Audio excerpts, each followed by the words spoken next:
Doing another car time update, so I apologize for any kind of rumbling sounds we got. I'm on the highway right now, headed home. 57 minutes. So, getting back from the gastroenterology appointment. Turns out I was saying that correctly. I gotta piss, but I don't want to stop. I want to go home. There's a Shell gas station right there, but I ain't doing it. I want to go home. I just got done some Applebee's, which I don't think I've had Applebee's since fucking 2017. Something like that. It's been almost 10 years since I lived in Michigan. So, oh God, that just put time into perspective. Not quite 10 years, like maybe 8, 9, something like that, whatever, since I've last had it. And yeah, it's been a long time. And it was about what I expected. Chicken was dry and okay. Sauce, I had like a penne chicken Alfredo type deal. Sauce, kind of bland, like the flavor didn't stay that long. And the penne noodles were a little bit overcooked. But I'm not one to complain unless something's blatantly fucking wrong or gross or a danger to my health. So I was like, yeah, it's fine. It's good enough to eat. So I'm turning left over here. So gastroenterology. Oh, sorry. And I also took some the beer batter breadstick dip things. I took some of those home because I used to love those things. It was the only thing I really cared about at Applebee's when I worked there, except for I think like one of the desserts I really liked, though I don't remember which one it is. So it shows how much of an impact that had on my life. So gastroenterology appointment. It was just a consultation. So met with the doctor, and I arrived like 40 minutes early. Okay, I'm going straight for 30 miles. Cool. I was there like 40 minutes early because I'd never been there before to that building. Didn't know how the parking was going to be. Didn't know if I was going to get lost in the building trying to find my way. So I left early to make sure I would have time. Plus I left early so I could go to the dump beforehand. And today is President's Day, piece of shit day. So the dump is closed today. Stupid. Whatever. They deserve days off. Not saying they don't. But also, they're not even open 7 days a week. They're open like 3 days a week. So no, get fucked. Stay open President's Day. Who the fuck? Get out of here. Although I guess just because they're not open doesn't mean that they're not at work doing stuff. But whatever. Regardless. So I have trash in my car, and it smells like sweet rotted chicken. Which is great. Whatever, I'll go tomorrow before work, or in the morning, rather, whatever. So, yeah. Had the appointment, and I arrived early, and she's like, oh, wow, you're very early. I explained to her, yeah, didn't want to get lost in the building, wanted to make sure I could do parking properly, and also, if I took a wrong turn somewhere on the highway or getting into Concord, it wouldn't mess me up, so gave myself time. I don't mind waiting, I know. So I sat there, and my appointment was at 3, and I think I sat down at like 2:19. And I just sat in the lobby, and by the time 3 came around, some people had like meandered in there, like, oh hi, my name's blah blah blah, who cares, and my appointment's at 3:15. She's like, alright, cool, have a seat. Within 3 minutes they came out to grab her, and I look at the time, it's like 3:05. Like, what the fuck, where's my appointment? And like 2 or 3 people who arrived for their appointments got called in after 3 before their appointment, and I didn't get in for mine at 3. It was like 3:15 by the time I got in. And I was like, what the fuck's happening? So basically just like the way that the doctors were cycling between taking people, and the doctor I was there to see, he was behind from somebody else taking longer because they were late, so he was late getting finished up, and they were taking, so whatever. I didn't care. I wasn't mad, but I was just like, I've already been sitting here for like 40 minutes, and the 40 minutes turned to an hour of me just sitting in the waiting room. I was bored. And so I get in there, talk to the guy, explain the whole timeline of everything to the best I could. He cross-referenced the information they had, shared data with the other hospital, corroborated everything. And he's like, all right, cool. So he sent me a prescription for a different pain medication for if my stomach, if my colon is acting up real bad, I can take this pain medication and it should be better. Because he's like, did they prescribe you anything? I said, yeah, they had me take dicyclamine. And he's like, no, well, for your visit when you went with the emergency, did they give you anything for that at home over the counter? I was like, no, they just said take Tylenol. So he like half rolled his eyes. He's like, okay. So then he prescribed me some other thing, which I didn't read the name of. I think it's on my paper here. I haven't looked over that yet. Your headlight's out.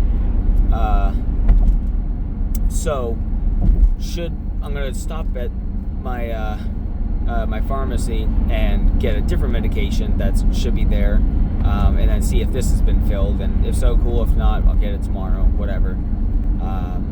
But the conclusion of it all was like, so within 2 or 3 months, I want you to come back in for a colonoscopy. I'm like, great, because he's like, the people who did it at the other hospital are just urgent care, emergency care people. Like they work in that division, but they're not like the gastroenterology professionals. You know, it's not like their division, but they're people who kind of go in and do that for quick procedures kind of thing. Whatever. So he was basically just like, I want to double check because that's my job with a gold star. I'm the one with the gold star, so I want to do it kind of thing. He wasn't saying that in like a pompous, pedantic type of way, but just like as I want to be sure, I want to do my thing. So I was like, yeah, absolutely. And he was talking about doing like kind of a partial exploration, like just in like the bottom part of it. And I'm like, and he said it's either that or we do a full one. We can just do the little one though if you want, just the shorter one, so I can check the area of pain. I'm like, well, does the procedure change? Like, am I going to be unconscious doing the same exact prep either way for full or half? And he goes, yeah. I'm like, then just do the full one. I'm already knocked out. Just go for it. Go deep in me, dude. I don't care. So I'm doing the same prep. If I was doing like a different prep and I didn't have to be unconscious, and if it was like, yeah, we'll have you clear yourself out that day and we'll kind of go in with the camera on the first half and you don't have to be asleep for it, then yeah, let's just do that. But if I'm going to be unconscious in the exact same procedure and prep as I did the first time, dog, just do the full thing. What's it matter? As long as it's not a hindrance for you guys, like you want to do it, so do it.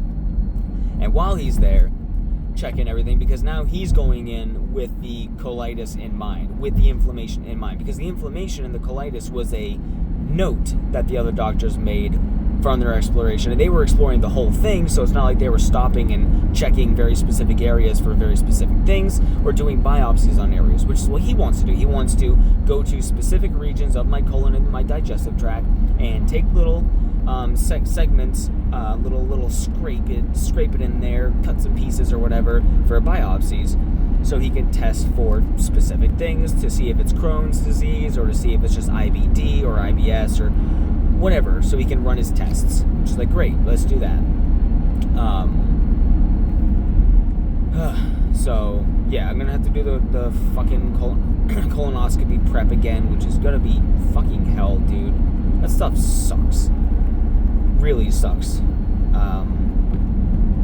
Could be worse, but I just have to plan being tired around those days from nutrition and having to Miralax shit myself a bunch. Oh, taking Miralax every 20 minutes to flush my body. Oh, I don't want to do that again. Because you'll just be sitting there like, oh, I'm tired, I'm hungry. Oh, my stomach hurts. And then you go and you just shit out liquid. Because that's all that's left in your body, and that's all you've been taking in for 10 hours straight. And you just do that all fucking day. And then you have to drink this disgusting, chalky milk. It's like a white, thick, milky paste. Gross, dude. It's... I got like a gag reflex thinking about it. It's so disgusting. I hate it. Maybe I'm being a baby, but I found that shit to be absolutely revolting. I had to drink like 2 big bottles of it. I couldn't even drink both of them. I drank like 1.5 or 1 1/3. I'm like, I can't do it anymore. You guys are gonna have to deal with it. I'm fucking gonna throw up, and it's gonna hurt, and it's gonna suck. So, yeah. They're gonna call me for the day to set up the next colonoscopy, and that's gonna likely be on a Tuesday, is what they usually will do. So, but at the very least, out of all of that, from his opinion, he didn't mention the word cancer, so it's like, that's my biggest fear. Like, yeah, having Crohn's disease, I mean, I say right now without having like that being the thing, but like having Crohn's disease, diverticulitis, whatever have you, it's like those are all manageable things that aren't leading directly to like a death of mine, one particular death of mine, but the second you hear the word cancer and you're like, well, that's fucking it for me. Might as well pick up my headstone right now, you know? Like that for me is more of like a doom, devastating, anxiety, just like horrible thing for me to hear, because I will be fucked up by that. What is this building? Vape shop, custom meats, just a little market area. Yeah, hearing the big C word, even if it's like benign thing, like, oh yeah, no, it's fine, like you're good. I would be absolutely ruined mentally. And I would have such dramatic, every time I'd have like a pain or a stomach ache or whatever have you, I'd be just burning with anxiety the whole time, thinking, well, like, this is it, I might as well prepare to die. But he didn't say anything like that, obviously. I sincerely doubt they would find something like that, but still. And hey, man, you know, I'm not gonna say that. Nothing to worry about. No, it's just like an after, just a little thought. Oh, a big greenhouse area, nice. It's glowing. It looks really cool. So, and then following that colonoscopy appointment, I would have, after about 6 months, I'd have a follow-up appointment of just a check-in, whatever, to discuss everything. I'm sure they'll discuss whatever they find with me from that, but it'll be just the actual follow-up. So, all in all, fine. The appointment went well. And I will have to get a fucking stool sample kit sent in the mail again. I collect that, and I'm going to have to give them my poop again. But thankfully, which is the weirdest feeling ever, man, like setting up a little tray in the toilet, peeing past it, and then like knowing you're about to poop into like a plastic little cup thing, and then just like looking down and seeing your stanky little fucking turd sitting on a little pink bin, and you're like, look at yourself. Pathetic. How did you manage this? Look at where you are in life right now. You just pooped on a little piece of plastic. You pooped on a child's plastic shovel in the sandbox. How dare you? How absolutely dare you? But then thankfully I can bring that to my hospital, which is only 25 minutes away, as opposed to driving an hour with poop in my car to give that to them. So there's no worse feeling. I think I just said that, but there's no worse feeling than walking up to a front desk with people sitting in the waiting room and handing a biohazard bag of your sample, whether it be pee, whether it be poop, whether it be anything. You're just like, yep, here's my sample. And they're like, great, thank you. I'm going to hold this in my hands, and it's going to be wonderful. Oh, it's warm. Fantastic. You just did this. I appreciate the craftsmanship. Nice little swirl on the end. It looks like a soft serve ice cream. Like, thank you. I didn't mean to, but that's the best type of art, is when it just kind of happens. Anyway, yeah. So that's kind of the procedure. That's what we're doing right now. And I'm looking forward to see what that pain medicine would help with if I have a bad stomach day, how much that helps. It's a under-the-tongue dissolving medicine. And, of course, the problem with those medicines, anything that stops my stomach from hurting, often results in constipation for the next, 2 days. Going by the New Hampshire Motor Speedway, just a gigantic stadium. Fucking whatever, dude.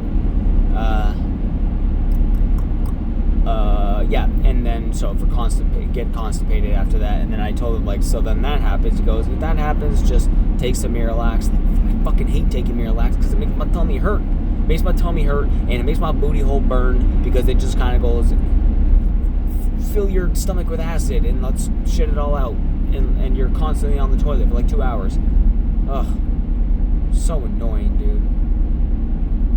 My stomach hurt the other day, and I was almost in tears because I was just not even in pain, but just because I was I'm sick of this shit already, man. It's been going on for a year, and I'm so sick of it. It's the worst. So much empathy to the people who have been living with stuff like this for their whole lives. Much empathy for them. So I don't know, man. Fingers crossed it's something easily manageable enough. You did tell me to avoid onions and garlic, which I had not heard that before, because they contain a certain chemical or something like that can cause whatever. I don't know. I'll look into it later, but he said avoid onions and garlic, so I haven't had any direct correlation with onions and garlic causing my stomach, but not I don't even like garlic that much. I find garlic to be up there with bacon in terms of fucking overrated. Garlic's fine. I like a garlic flavor, but people are yeah, I'm gonna dump a cup of garlic on my Cheerios. They're just absurd obsession with garlic, and I don't get it. It's like, yeah, it's fine, but it also makes everything stinky. A hint of garlic is fine. I like onion as much as the next guy, but it has to be prepared. I don't like raw red onion on my sandwich or whatever. Like, you gotta grill that shit, dude. Nice grilled onion's where it's at. So that's about it right now. I'm gonna focus on driving home. I got 42 minutes, and when next something happens, you will know.